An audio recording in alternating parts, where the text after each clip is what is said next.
Hi,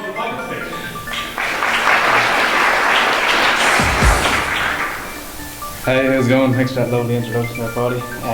Michael Smyth from Grade 7, as it says there. So, just to kick off, I just wanted to go a bit about my background, where I came from, how I started out and how I came back to college. So I was 25 graduated last year in May. Some might not think it's too old, but at the time I thought it was very old, as most of my peers were 21, 22. So my story, I left school at the ripe age of 18 and I went working on the buildings as most of my friends did then at that stage. So it was the thing to do. I went for 8 months and didn't really like it, it didn't agree with me. So I then got into Tesco and a bit of management there, and it kind of showed me what the real world was all about. And my mum posed the question to me one day, what are you going to do next? If you become a store manager, is that as far as you're going to go, and is that what you want in life? And it wasn't, so I decided to come back to college. I'm from a Gaeltacht myself, a Gaeltacht region in County Meath and Cairn, so I have fluent Irish, and I came back to do the Canone Cumberstada with Paddy, Evelyn and Ivan there, and I really enjoyed it.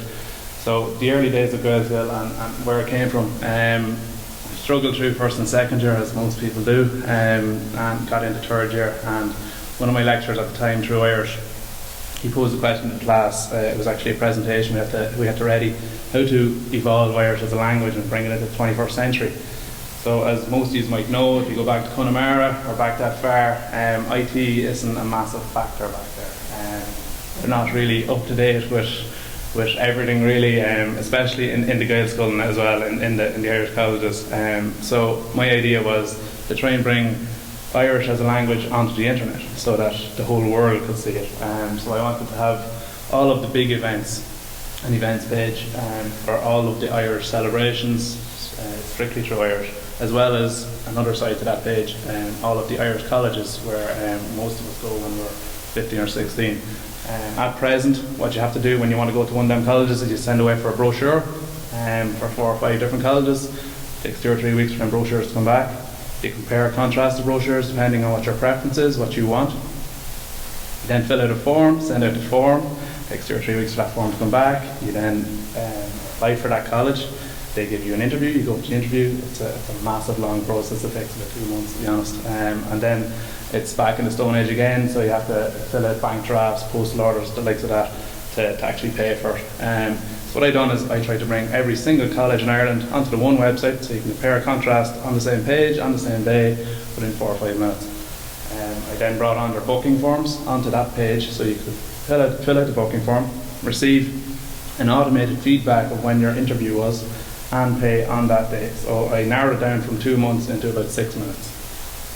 That was my idea, that's what I went with.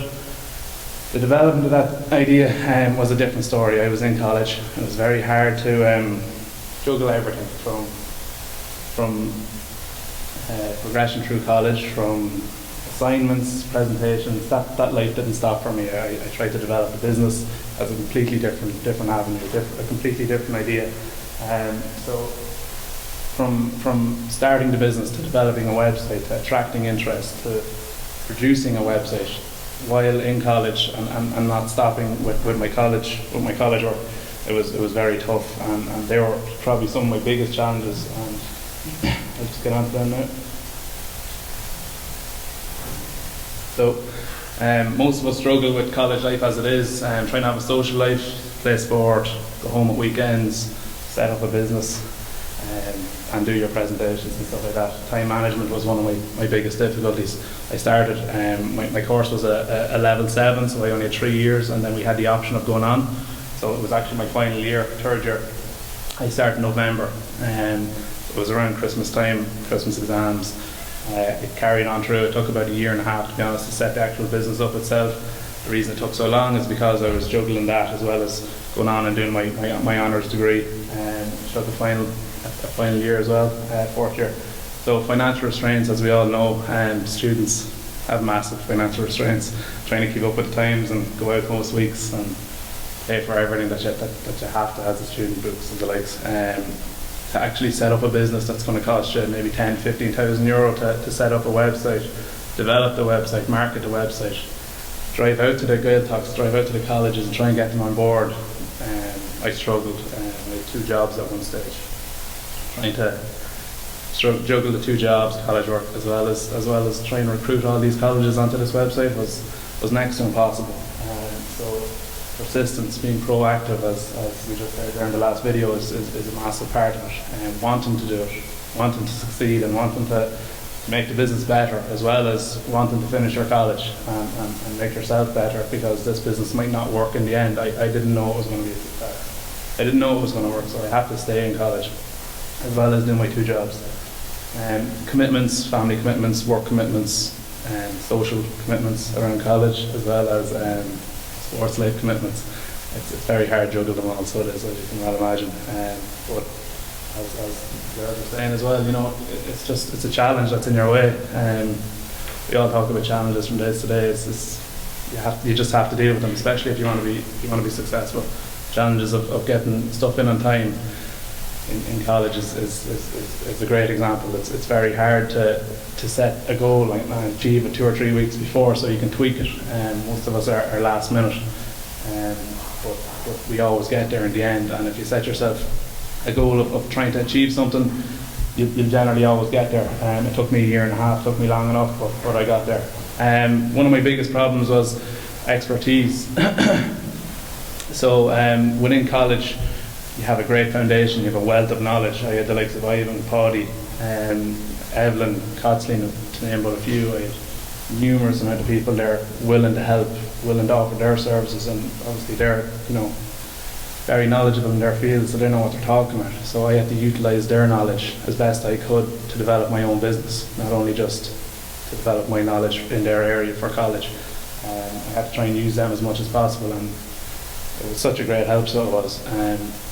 You know, I hit a few bumps along the way. You know, a lot of people put themselves out there and say, yeah, well, I can do this, I can develop your website, I can send it off to China, get it developed for half the price, I can do this. So it's very hard when you're going into an industry and you don't know. It's very hard to know where you stand. That was one of my biggest challenges.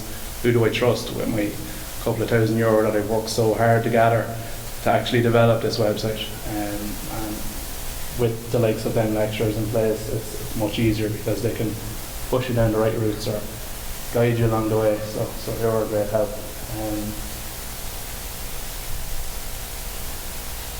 So halfway through 4th year, I actually got a website up and running.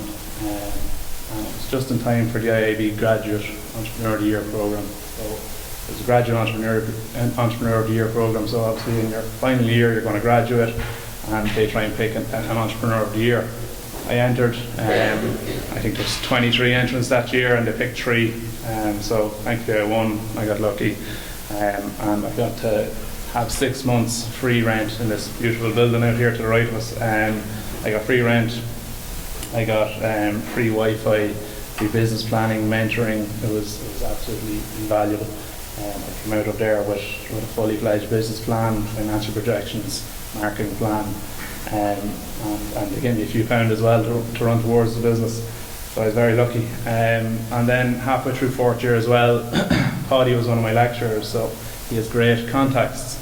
They found out what I was doing out in the Galway area, and TG Carr asked me to come on primetime news, 7 o'clock, to speak about the business, speak about my difficulties as a student as well as a person, I suppose. It was kind of a goodwill story, or a good humour story, to speak about the challenges along the way. And I got about 3 minutes out of that on primetime news. At the time, I had the website set up to take in emails and stuff like that. We received 10,000 hits in the coming week after that, which is pretty astronomical for most websites. Never mind the Gaeltacht website. Most websites out in the Gaeltacht would reach maybe 10,000 hits every 3 or 4 years. Never mind a week. So I got very lucky. The launch date. So we launched with five colleges. I got 5 colleges on board. Not from Galway, but from around Ireland, and we launched on Sunday, just this year, 10th of March. We crashed on Friday, the 14th of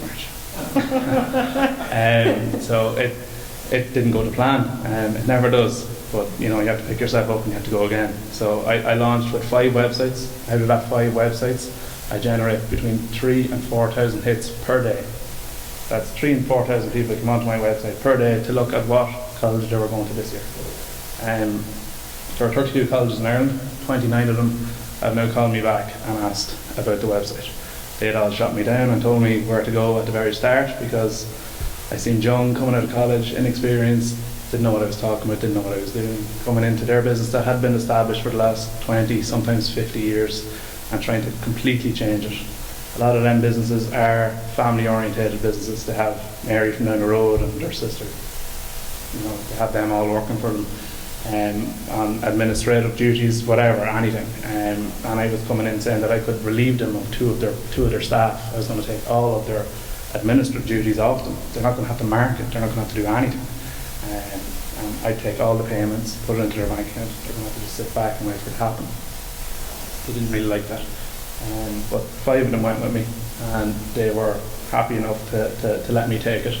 They didn't think it was only going to last a week, but it did, unfortunately. But now, since then, the website is down at present for construction. We're trying to reevaluate where we are. We have 29 coming on. I got an offer since about selling the website, and I also got a pretty big job offer which I'm thinking about taking, so that's the reason I'm selling, or looking at selling. So what lies ahead for GMIT, it's going ahead. After 2.5 years of starting, it's been an amazing adventure. I've learned so much, and it's because of that I have a job offer, and I have an offer for the actual website itself. It started off with none, then it went to 5 over 2 years, so it was persistence that got me to 5. I'm sure knocking on people's doors and calling in favours from people that live 2 doors down from me. But we got there, and then the traction I generated through the use of social media and basically Google ads and just being on Google really generated the amount of interest, the traction I got. And then through that traction I developed it and told them that I was going to be able to deal with that traction if they all came with me, because I'd be able to invest more. Now we're hopefully going to be capable of dealing with that, or hopefully service these 29 colleges out of the 32. Hopefully it's only a matter of time for the next 3 come with us as well, and hopefully we're not going to have any more crashes. It's due to go live in June, which is pretty unfortunate because we're not going to service anybody this year, but at least we're going to be able to see how we can make it better, maybe take a few bookings for the later ones. So that's what lies ahead for GMIT.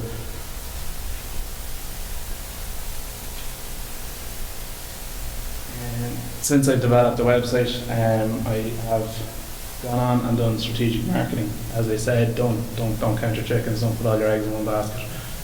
You need to always continuously strive to make yourself better. I was lucky enough to come up with this idea, and a revolutionary idea that's hopefully going to change the way booking portals are used within Ireland as well as these colleges. We're not just looking at Irish colleges, we're looking at French colleges, German colleges, English colleges, anything that's run during the summer, anything you need to book online to go away for 2 or 3 weeks and stay away for. It is not a niche market. It might seem like it. When I say 32 colleges, there's over 350 colleges in Ireland that take people in over the summer. So there's just potential for that there. So there is. It is a massive market. It can go on, and the only reason I've developed that as a business is because I've always developed myself. I went on and done 4th year when I had a business there. If I wanted to stay with it, I didn't have to do 4th year. I did them.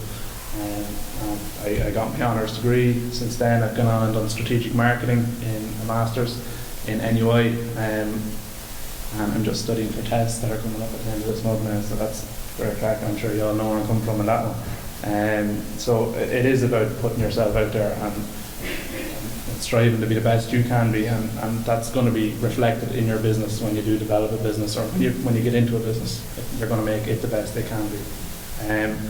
I have since got a job offer in the Ballybane Enterprise Centre, as Paddy has said, and I'm going to take it. It's a great opportunity, a great organisation. They do everything I want to be involved in, and I just couldn't say no. I'm working with great people around Galway and some of the best, so it's always where I wanted to be. What advice would I give? When I went in and done the presentation I spoke about in 3rd year, I finished my presentation on what I wanted the business to hopefully be, and the team turned around to me and said, if you don't do this in the next 2 to 3 months, somebody else will. And that's the advice I give.